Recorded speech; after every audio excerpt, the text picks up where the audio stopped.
রাজনৈতিক উদ্দেশ্যে নেওয়া সব প্রকল্প পুনর্বিবেচনা করা হবে বলে জানিয়েছেন অন্তর্বর্তী সরকারের প্রধান উপদেষ্টা ডক্টর মোহাম্মদ ইউনূস। বলেন, এখন বন্যায় ক্ষতিগ্রস্ত এলাকায় বেশি নজর দেওয়া হবে। আওয়ামী লীগ সরকারের পতনের পর প্রথম জাতীয় অর্থনৈতিক পরিষদের নির্বাহী কমিটি একনেকের সভায় এ কথা বলেন প্রধান উপদেষ্টা।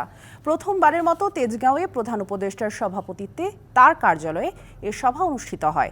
সভায় প্রধান উপদেষ্টা বলেন, এখন থেকে প্রকল্পের সব তথ্য উন্মুক্ত থাকবে।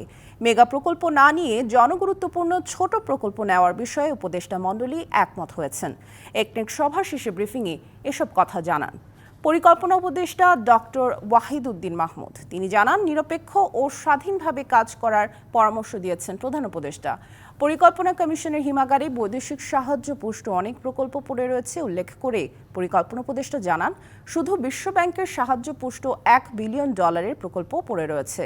পঞ্চবার্ষিকী পরিকল্পনা আপাতত স্থগিত থাকবে বলেও জানান পরিকল্পনা উপদেষ্টা।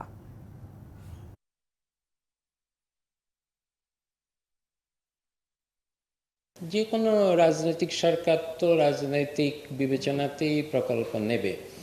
স্বার্থগোষ্ঠীর এর পেছনে থাকে রাজনৈতিক মদতপুষ্ট স্বার্থগোষ্ঠীর জন্য অনেক প্রকল্প হয়তো নেওয়াই হয়, অথবা ভালো প্রকল্প নিলেও সেগুলোকে অপচয় করা হয়, দুর্নীতি হয়।